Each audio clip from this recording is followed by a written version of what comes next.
Oh, Okay.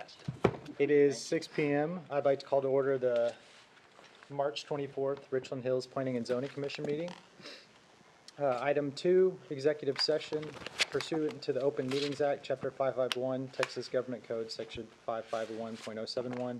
Executive session may be held under these exceptions at any time during the meeting that a need arises for the Planning and Zoning Commission to seek advice from the city attorney as to the posted subject matter of this Planning and Zoning Commission meeting.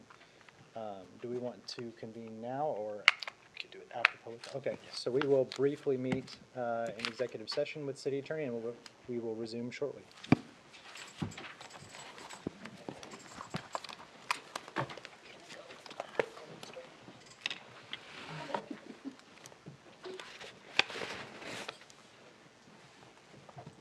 I don't want to take you out.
We will move on to item number 3, public comments. This is the public's opportunity to address the Planning and Zoning Commission meeting about non-agenda items. In compliance with the Texas Open Meetings Act, commission members and city staff are prevented from discussing non-agenda items and may only respond with statements of factual information or existing city policy. So is there anyone who would like to speak during the public comment portion? All right. Last chance. All right, seeing none, we'll move on to the regular agenda. First item is approved minutes from the December 1st, 2025 Planning and Zoning Commission meeting. Did y'all have a chance to review those items? Make a motion to approve. All in favor?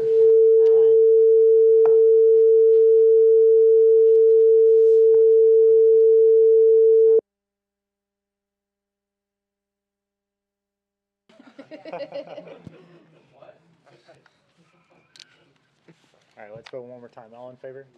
All right, that's unanimous in favor.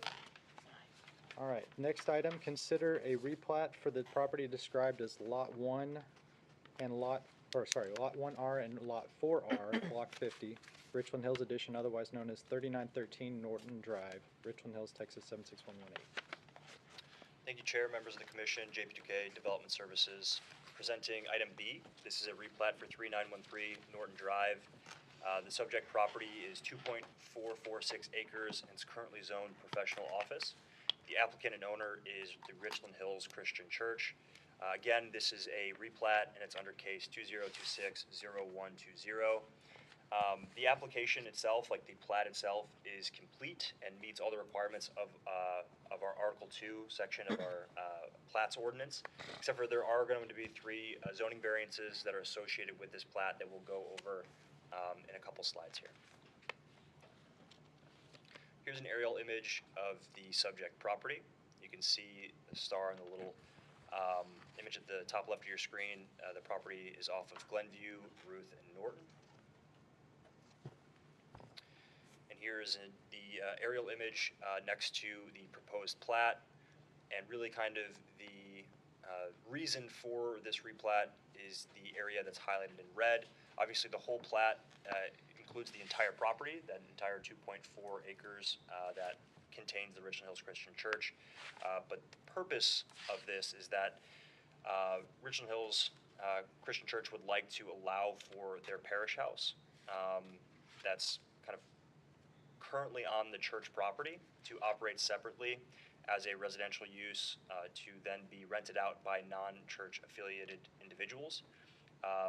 The purpose of trying to subdivide it out of the existing lot and under the same operation of the church is because it's currently under the same tax account. And with it being under the same tax account, it obviously cannot be utilized as a residential property. And so through replatting, 2 separate lots would be created, which would allow for the church and the residential use to operate independently. As I mentioned previously, there are some variances associated with this replat. So if it's approved, the applicant would then concurrently rezone this specific lot, the one that contains the parish, to SF7, which is our smallest single-family residential zoning district, in order to allow for a residential use to operate there and better align with the surrounding residential zoning. So to the south and to the west, all of the residential in that area is zoned SF7 as well.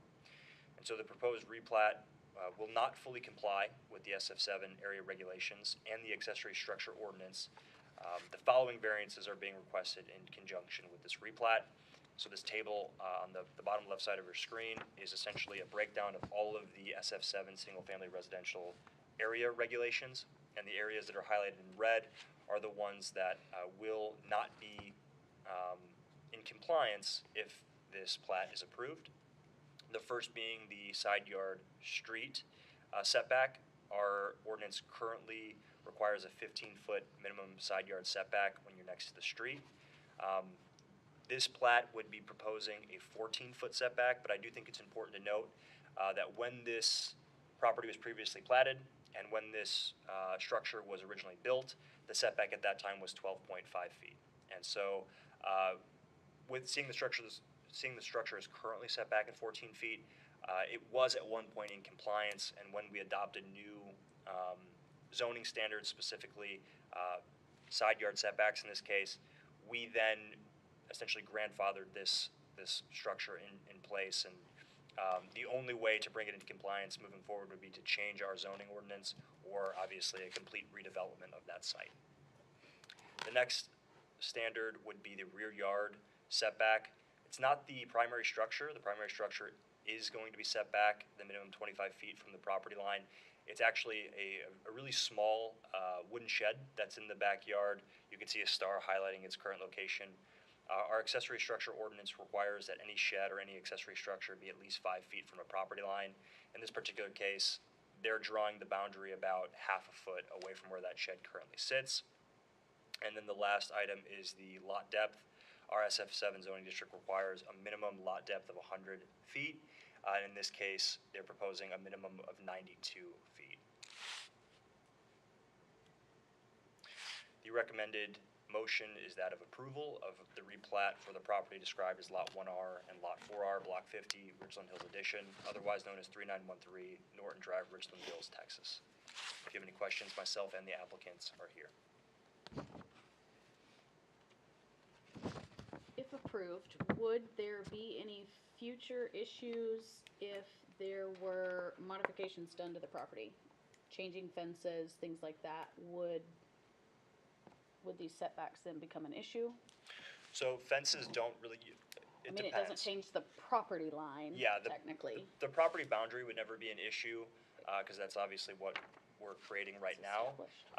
Fencing is really specific. You can't go past your boundary line, and Right. so it essentially wouldn't be able to go any further than where it currently is at. Okay. And as for any changes to the property, if they're going to build an accessory structure, or they're going to maybe do an addition to the primary structure, or they're going to, pour some more flat work, they'd be held to the exact same standards, or whatever standards are currently in place at that time. Because I know we are working towards updating our zoning ordinance, and so whether it's 6 months from now or 6 years from now, whatever zoning ordinance is in place, they'll have to meet those standards. So the current shed would be technically grandfathered if approved, Yes. and as long as it is not modified in any way. The second it's modified, or they're going to make any changes to that, it would be required to be brought into compliance. Okay. And then if a new structure was built, that would be current That's correct. to the current code. Yes. So that shed cannot be modified. No. Okay. Up to 50%, I guess. Oh, Yeah, yeah. 50% of its value, to be specific.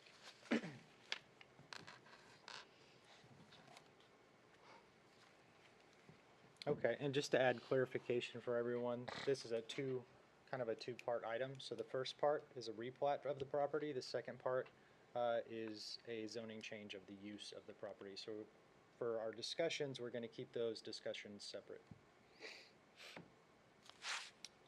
Do we want to hear from the applicant now, or when we're discussing use? Or I guess, do we have any questions regarding the actual plat of the applicant at this point in time?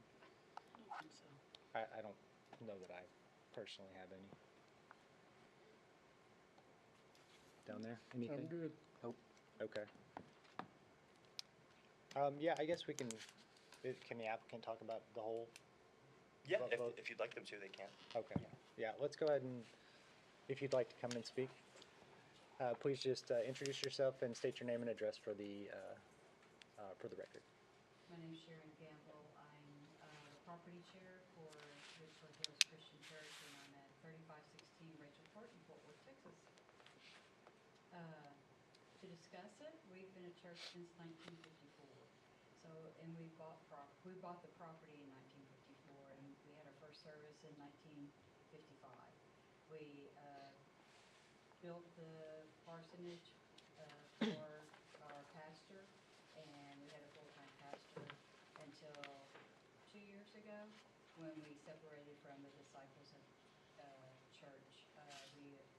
We realized that we reduced our congregation, and we couldn't afford a full-time minister. We offered our current minister half his salary, plus we continue to live free in this home.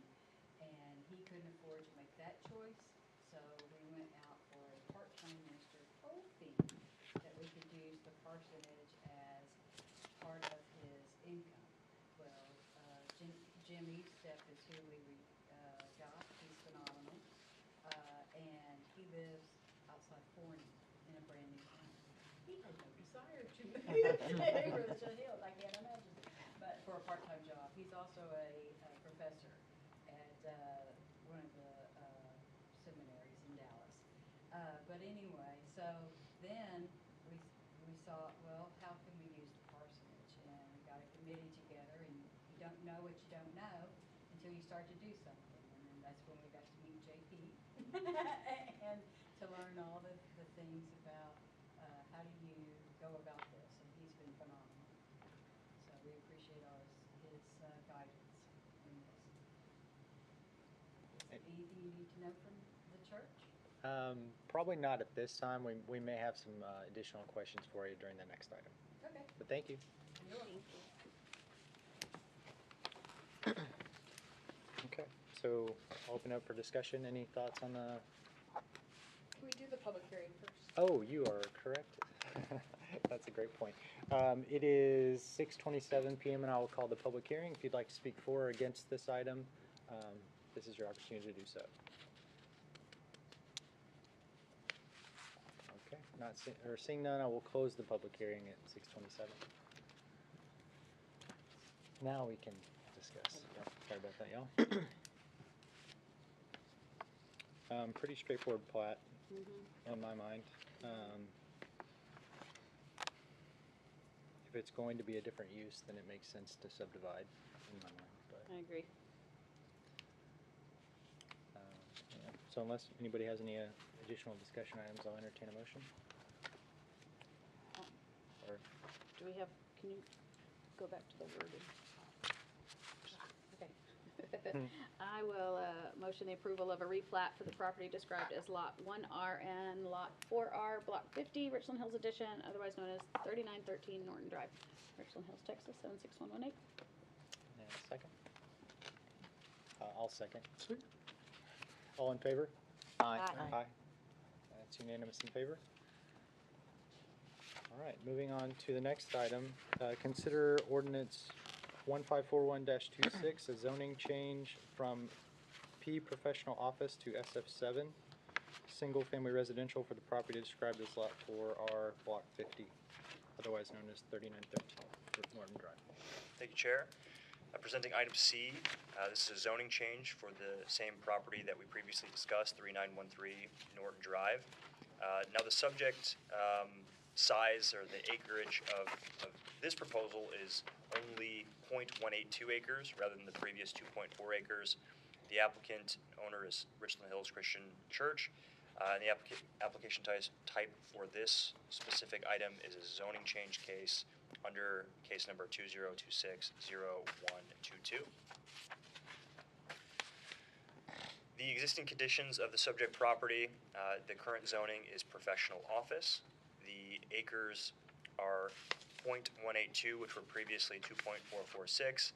And that's because the subject area for this item, of course, is the area that, or the lot now that just contains the parish house.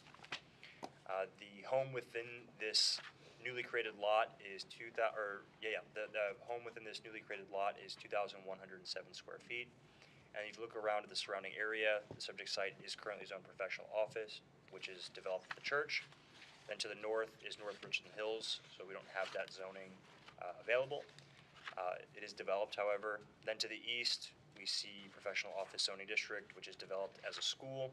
And then to the south and west, we have SF7, which is both developed residentially, and that is why the applicant is proposing to rezone the property to SF7, single-family residential, to better align with the surrounding residential development.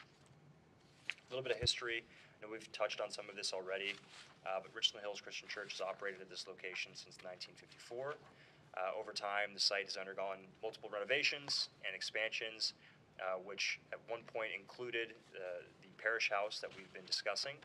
Parish house is described as a single-family home adjacent to a church or other place of worship for the housing of a pastor, priest, or other similar leader. And historically, the parish house has been utilized for this purpose at this site. However, the church is looking to start to lease this structure to individuals not affiliated with the church. And so the current operation and zoning district, which is professional office, would not permit this. So in order to allow for the parish house to function as an independent residential rental, it must be subdivided into its own independent lot to establish its own new tax account, which was the previous item that was just approved. The second requirement to make this work would then be to rezone that specific new lot into a residential zoning district. And so that request again is to rezone the 0.182 acre portion of the property containing the parish house from professional office to SF7 single-family residential. If approved, the SF7 zoning district will permit future single-family residential as well as the parish housing by right. So that's, nice to keep in mind that they will still be able to continue to utilize this as a parish house in the future, even with a residential zoning change. Additionally, the applicant indicated a desire to potentially return the property to a parish house in the future if that opportunity does show itself again. But in the interim, they want to utilize their some of their assets as a source of passive income. The planning analysis on this is that the current zoning is professional office. Our comprehensive plan, the new one that was adopted in 2025, kind of does establish its own area for the Glenview Drive corridor. And the vision statement for this area is that we would like it to be walkable. We'd like to see mixed-use districts emphasizing development that contributes to a community hub for shopping, dining, and employment. Some of the target uses include mixed-use developments that integrate residential and retail into a walkable setting. And so when you consider all of that, new single-family residential doesn't entirely reflect the purpose or the intent of the new comp plan's vision, but I think it's really important that we consider kind of the history and the existing conditions of this property. Realistically, if this was denied, that building would be required to remain as only a parish house for the foreseeable future, unless that site was sold or was completely redeveloped into something else. That building would always have to be a parish house unless we were able to rezone it, create a new tax account, and then we have an additional residential unit within our community that wasn't there previously. Public hearing notice. Public notices were mailed to property owners within 200 feet of the subject property, and staff has not received any support or opposition regarding this request. Suggested motion is to recommend approval of ordinance 1541-26, a zoning change from professional office to single-family residential for the property described as Lot 4R, Block 50, Richland Hills Edition, otherwise known as a portion of 3913 Norton Drive, Richland Hills, Texas, 76118. If you have any questions, myself and the applicant are available. Thank you, JP. Any questions for staff? So if approved, we kind of talked about this before, but if approved, this property would have to go through the formal channels to have an official address assigned for emergency, post office, all those. Absolutely. And actually the formal process is the platting process. Oh. And so once it is approved, which because there's variances associated with it in this case, and any plat does have to go through this process.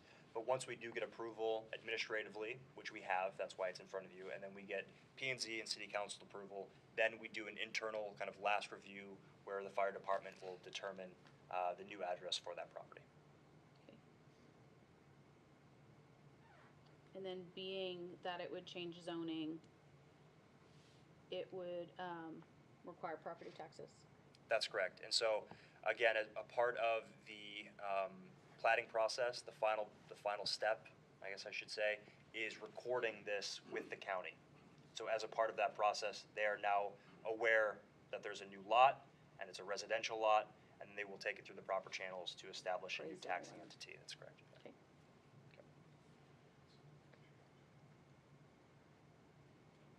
Any other questions for staff? Okay, well, it is 6:35 p.m. I'll open the public hearing on this item.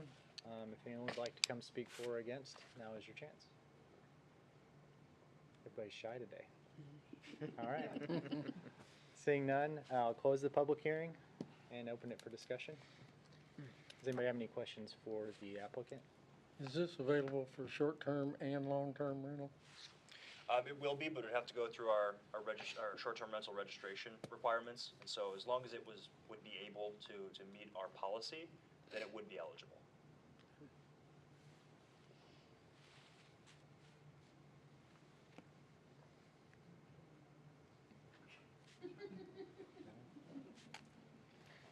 All right.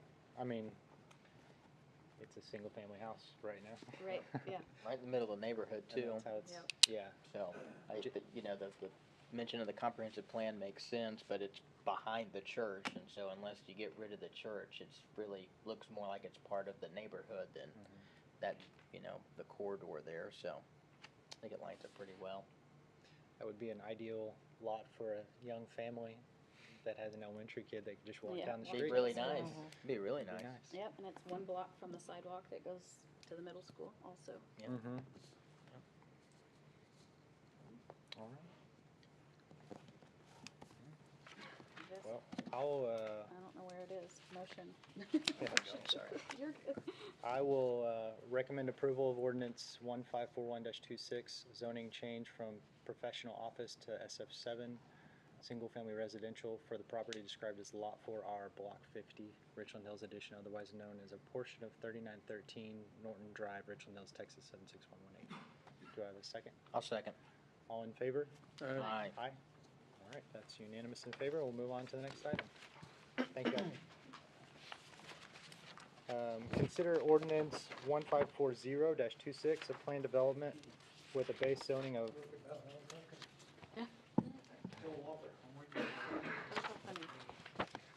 with a base zoning of light commercial, allowing for a food processing use with a temporary outside storage element for the property described as Lot 11A and 12, Block H, Richland Hills Edition, otherwise known as 6557 Baker Boulevard. Thank you, Chair. The final item on tonight's agenda is item D. This is a zoning change specifically for a planned development for 6557 Baker Boulevard.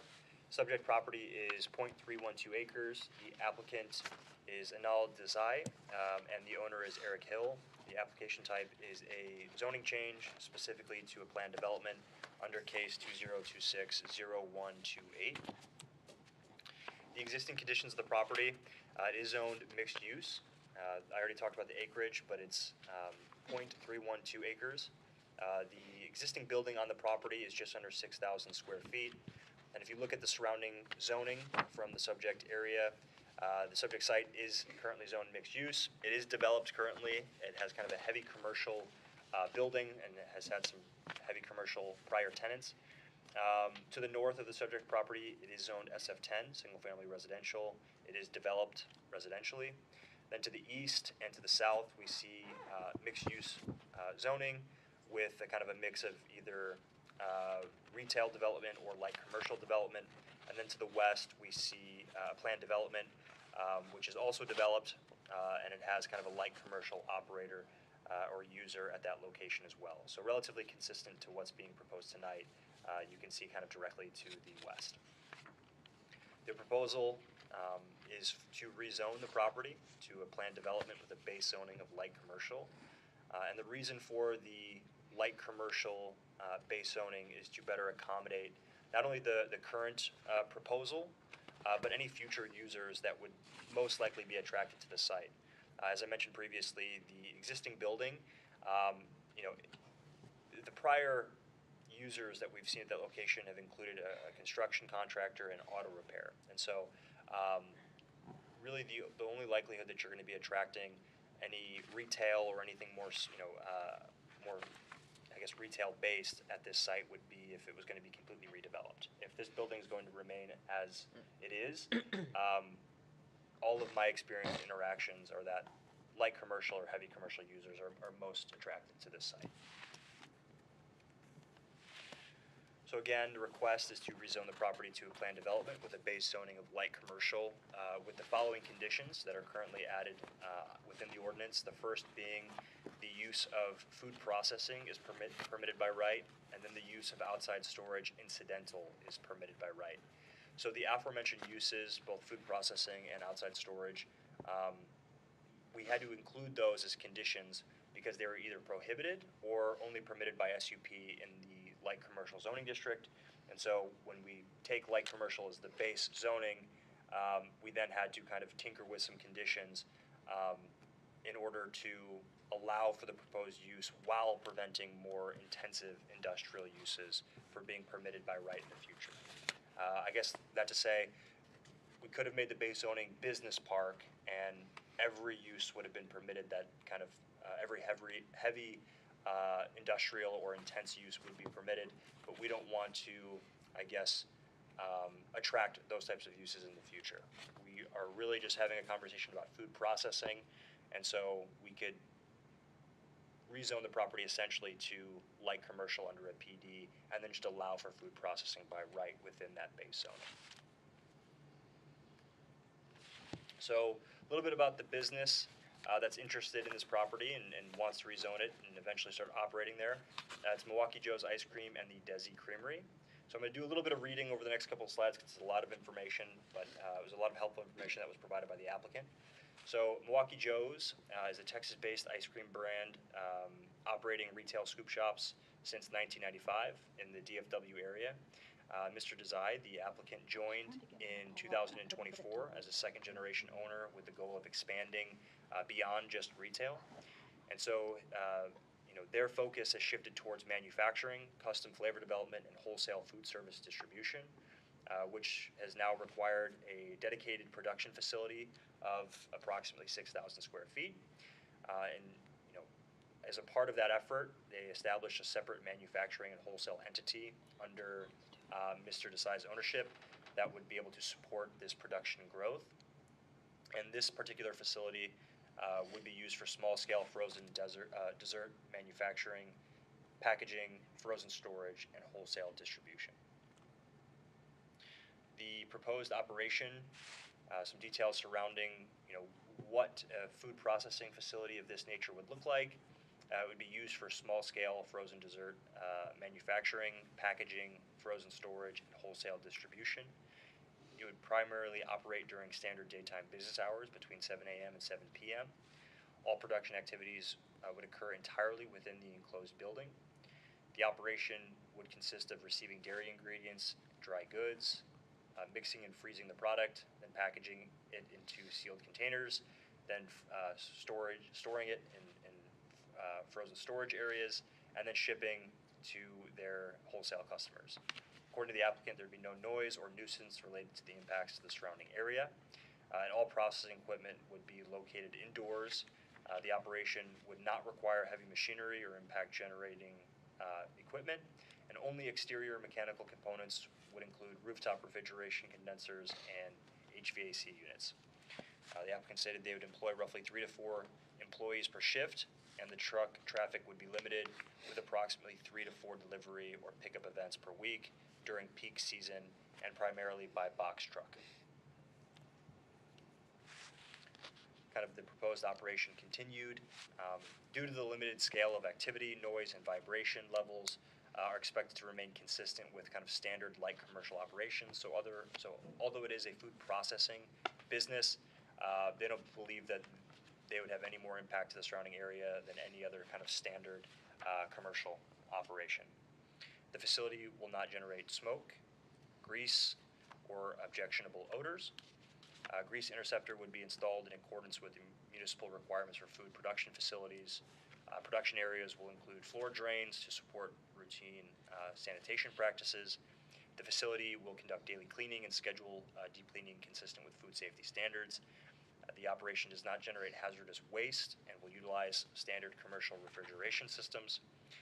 The outside storage needs would be limited and are only being requested for temporary purposes. According to the applicant, the intention would be to temporarily store freezer storage boxes outside during the early stages of operation. And some site improvements that were discussed. And so, if approved, the applicant indicated that they planned on and are open to making some improvements on a phased approach at the site. So the applicant has had multiple conversations with city staff. In those conversations, the applicant already intended on making a few improvements to the site those including, you know, a $300,000 investment in specialized production equipment that he would need in order to operate at this facility. He had already planned on replacing the existing fence that you could see running along Burge. And then with, you know, having some additional conversations with staff, it seemed like there was, you know, an openness if he would be given a reasonable amount of time to eventually make enhancements to the visual appeal of the exterior of the building itself, and would be open to working with the city and TxDOT to landscape that existing right-of-way. And that area is where my mouse is currently pointing. You can see it's kind of all broken down and it's currently gravel. That is TxDOT right-of-way, and you can see if it continued like the property to the east and west, it could be grass and it could look a little bit cleaner. And so something to think about as we kind of have a conversation tonight. Obviously, the only two conditions that we currently have on there are about uses, being outside storage and food processing. I do believe that we do have the authority to include some language within the ordinance to talk about some site improvements. As I mentioned, though, with this being, you know, a relatively serious investment for the applicant, a lot of the conversation that we had is he would be open to improvements, but would want to have some level of a phased approach. And so, you know, he would want to get operating as soon as possible, rather than having to wait until every improvement was made prior to operating. Current zoning is mixed use, and according to the comprehensive plan, the vision for the Baker Boulevard corridor is to enhance the corridor's role as a hub for civic spaces and neighborhood-oriented amenities like childcare, restaurants, and personal services, while also accommodating larger-scale uses such as hotels, grocery stores, and employment uses. Compatible uses, according to our new comprehensive plan, include light commercial operations. And so we are trying to rezone the property to light commercial, and so there is some level of compliance there, or consistency with the vision of the comprehensive plan. But realistically, it doesn't entirely reflect the purpose and intent of the vision of the area, obviously with it being you know, neighborhood oriented. But like I said previously, it's important to consider the history of the site and its existing conditions. The last two users were a contractor for construction purposes, and then prior to that was an auto repair shop. And so realistically, this site is going to continue to attract those types of users, and the likelihood of actually seeing a mixed-use development at this location would require a complete redevelopment. It's not going to take place with that existing structure currently there.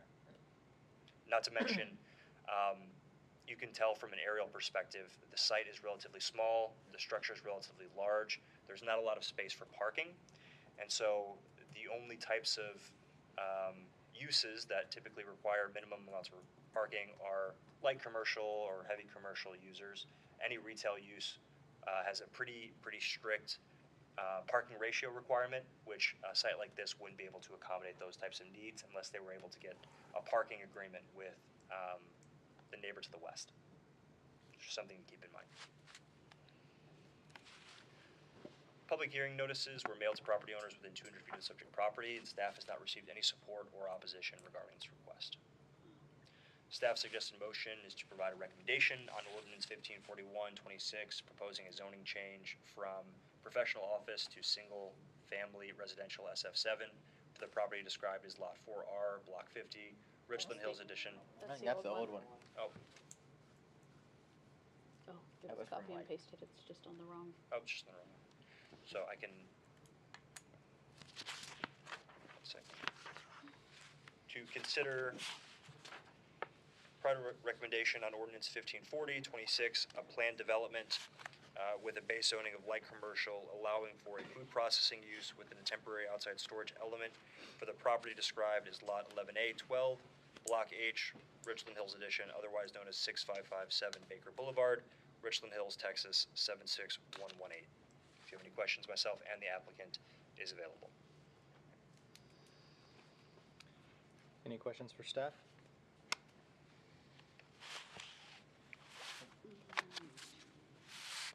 I don't know.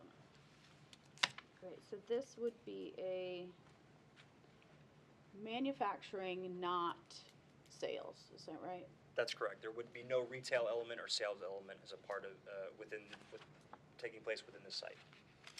Remind me what the shift, was it like 4? What was the size of the, 3 to 4 3 to 4 people. employees. Yeah. so assuming a transition time, 6 to 8? You're saying the total Parking amount, spaces, I was just saying, do we think it's adequately parked for, it can currently accommodate that, yes. okay. Okay, shall we hear from the applicant? Yeah. Okay. Please come forward, yeah, and state your name and address for the record. Hi, my name is Anil Desai. I'm the owner of the Desi Creamery and Nirvana Juice.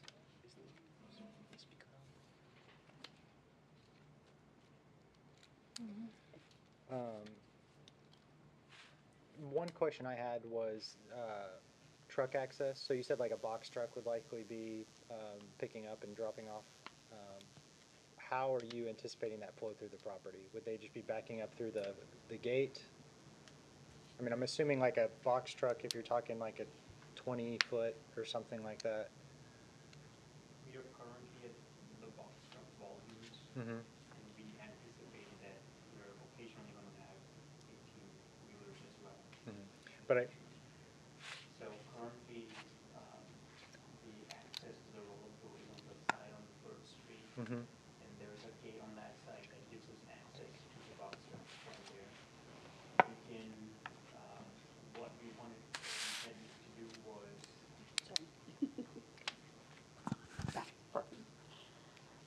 what we were proposing was if we can have the roll-up door on the southern side, right there where it used to be a roll-up door there before, Okay. according to the seller, and we can just have a single entrance right into the parking lot and back up right there. So backing up from That From either might be the Baker easiest or- way, okay.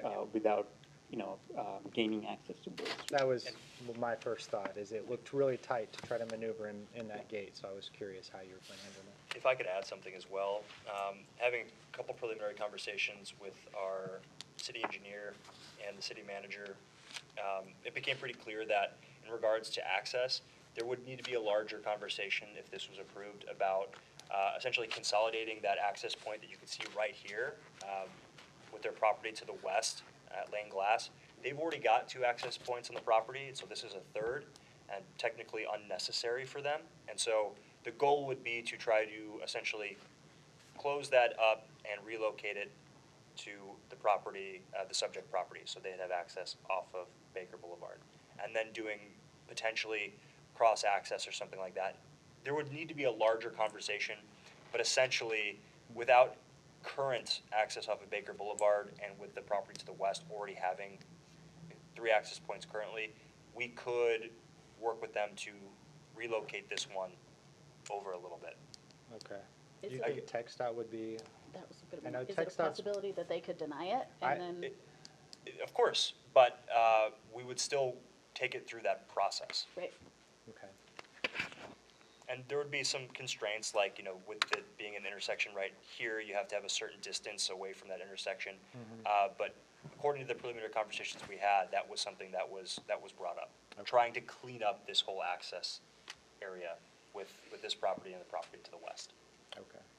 And we don't have anything currently in our regulations restricting like, or having any screening requirements for bay doors, like facing frontage or anything? No, I remember one of the early projects that I worked on here, that was something that I tried to locate, and I had no success in locating Okay. any bay door regulations associated with where they're facing. Okay. Yeah. Can you explain a little further what the outdoor storage will be and kind of the timeline for that? The outdoor storage is about, it's a cube that's about 1 parking space big, usually, and it's just an outdoor freezer, refrigerator, freezer unit. So whenever our freezers go down, we need a backup freezer there until we can fix the walk-in I see. freezers. So that's the only time that we would ever need.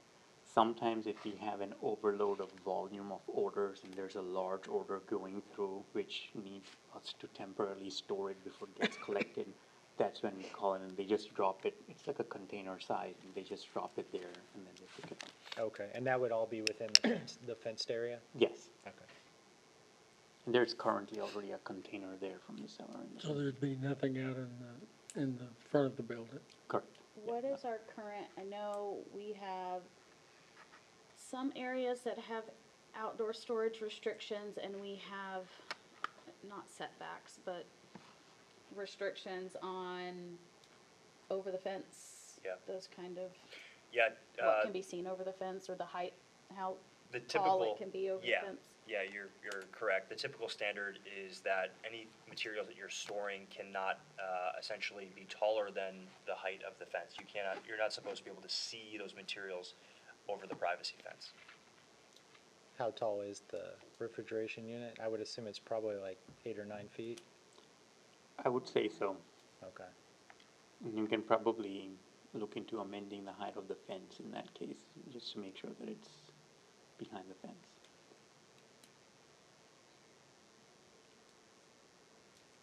Okay. So you're not gonna store anything else in that fenced-in area, it'll just be I open? think that's completely. Yeah, because I don't it's anticipate to store comprehensive. anything there. And then you think you have the employees park down on the south side, or they might park in that fenced-in area? The employees are going to park on the south side, for sure. Because I don't think there's enough space Yeah. behind the fence for the cars to go in and out.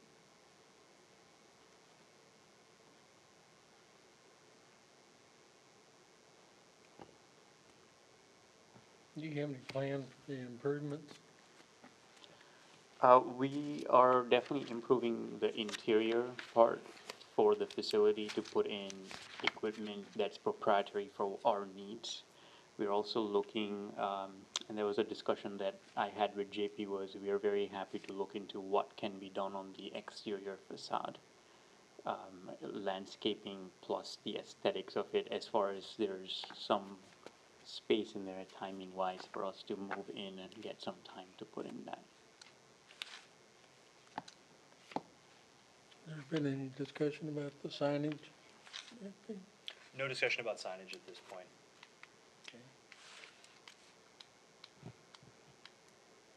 What about site lighting? Are you planning any changes for the lighting of the site? We don't require any signage since it's only a manufacturing facility and there's no retail component. We'll have some small sign there, but we are very flexible on that. Sorry, I meant like security lighting or anything Or like that? parking lot Or parking lighting. lot lighting? On the outdoors, Mm-hmm. we'll probably have a motion sensor light or just something very basic so Okay. that the employees can go in and out. I might have missed this, that container, that storage container on the Yeah. south side, you are keeping that, or you getting rid of it? No, that's gonna go. Get it out of Yeah. there, alright, good deal. There's gonna be nothing in the parking lot on the south side. Yeah. Okay. I don't have questions for him. I Any just have- other, yeah, any other comfortable. questions for the applicant? Okay, all right, thank you. Thank you. Thank you. Did I already do the public hearing? Okay, I did not. All right, it is 6:59 and I will open the public hearing on this item. If you'd like to speak for or against, now's your chance. All right, and I will close the public hearing at 6:59 and open it up for discussion. So what are you thinking? And my only concern here is that we recently updated our comprehensive plan as a forward-looking plan of how, the direction that we move the city. And a lot of what I've heard was, historically, it hasn't ever been something else, so we might not ever get anything else. And that is kind of in direct opposition of the purpose of the comprehensive plan. So our goal with that plan is to have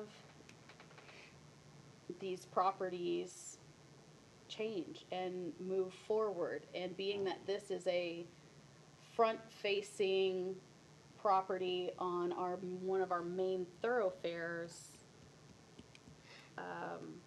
as much as I would hate to lose business, at the same time, it is not technically progress in the direction that our comprehensive plan has laid out for the city.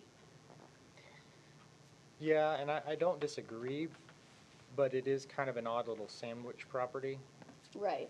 Like, I don't realistically see the property to the west changing anytime soon. And the, retail center on the east has been that way for a long time. I just,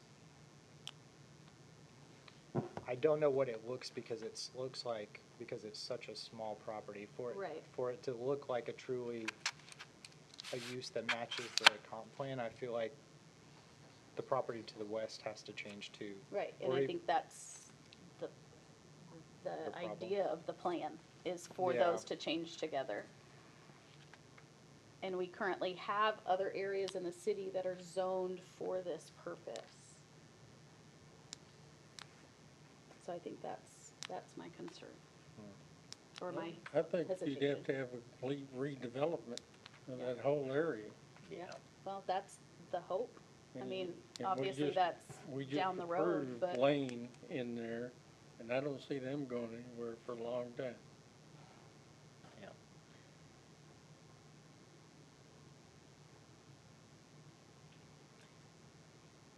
It's a good point. But you do have a massive commercial spot to the west of it, so. right, but its future use is also not commercial. It's mixed use, so if they leave, we will be having the same meeting about the properties next door on both sides.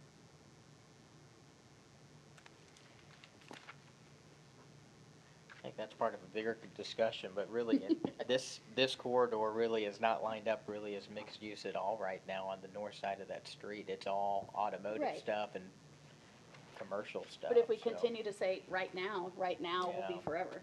Yeah. That's why, But some of it, it tends to start somewhere right, on the corridor and move in a certain direction, and I'm skeptical that this is the place Right, where it I- starts in the corridor. I understand. I mean, I think I would like to, in the medium to short term, be able to have tax revenue. What From does it. the tax revenue look like mean, that's a from good something question. like this, since it's not retail? Yeah, it would be relatively minimal, just because it's currently in manufacturing. I will say the wholesale element is kind of at its early infancy stages. And so, I mean, is there potential there? Of course. I mean, if it becomes a really prominent wholesale distributor, but I think in the early years, and the owner can speak to that a little bit in more depth, I think it would be of minimal impact early on. Where did we, this is somewhat unrelated, and this is me being a little out of touch. I know we at one point had discussions or elections on sales tax coming from point of sale or point of delivery. Well, this would also be affected by that, correct? So there is a lot of conversation surrounding that, but at a location like this, if you have like the cash register, essentially is what they call it, in your location, like that's where the transactions are taking place, that's where your office is Right. located, then that's the location in which sales tax is being remitted Currently. currently. Is that still up for discussion to change? I don't believe so. Okay. No. I couldn't remember if that was finalized, that it was gonna stay the way it was, or if it was gonna change to point of delivery.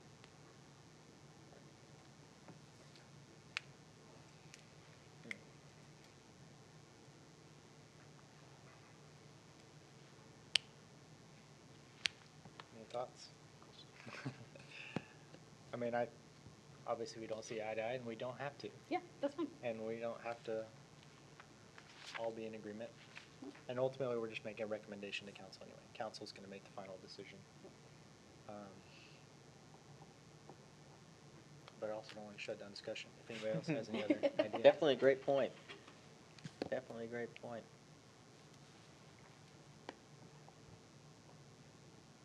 Well, and like you said, our job is just to recommend to council, or to give them our opinion, so it could be all 1 to 5, it could be 4 to 1, 3 to 2, whatever. Even if it were 5 against, that is just the recommendation for council, and then council can take that under consideration, and they can go with what we recommend, they can go opposite what we recommend, so their life is not in our hands technically. Can we ask a question to staff still, or is that over? Yeah, go for So has it. there ever been any kind of discussions or proposals of the city coming in and like refurbishing some of these buildings to push it towards what it needs to be? Because that's why I'm having a hard time, is like that building, there's nobody that's doing retail that's gonna go buy that building the way it's used without spending a ton of money, and I just don't see who comes into that space and uses it for what it's designed to do without the city saying, hey, we're gonna back this. Yeah, I can tell you that there have been a lot of recent conversations about ways that we can be more aggressive in cleaning up some of the corridors in the community. Previously, we've had building improvement grants, but realistically, they are not enough to move the needle or do enough for somebody to want to invest $50,000 or $100,000 into improving just the exterior of buildings when the city's only offering $5,000. So. Right. In the past, our hands have been a little bit tied. I will say, since the new city manager has started, he's been bringing a lot of creative new ideas that I think we'll start to see some of them get applied in certain areas of the community. But realistically, as you mentioned, like this site in particular, even if a retailer wanted to utilize it, I don't know that they'd have enough parking. There would have to be some pretty substantial reworking, redesigning, redevelopment of this property to get away from its current conditions and its current kind of layout, if that makes sense.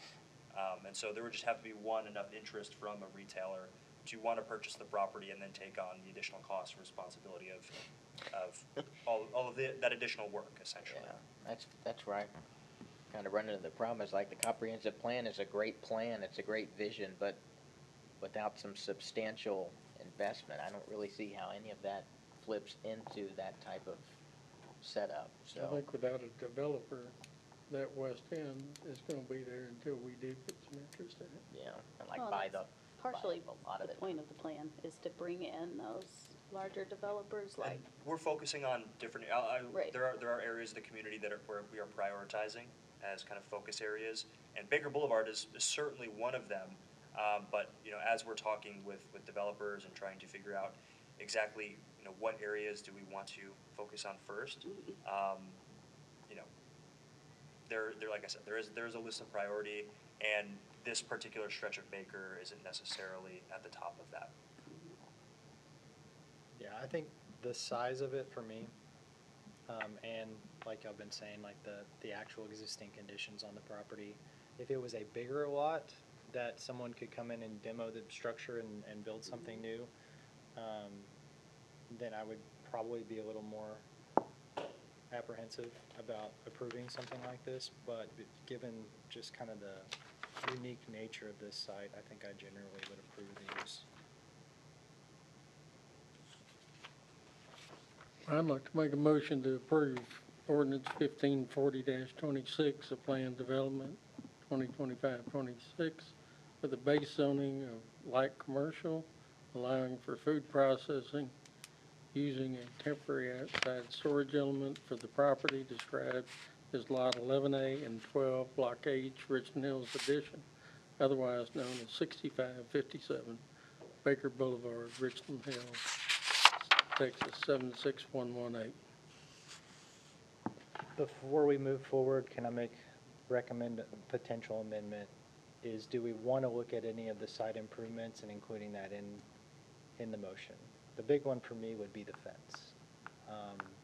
And I don't know if there's a way to put a timeline on it, that it would need to be replaced within a certain time frame that the applicant's in agreement of.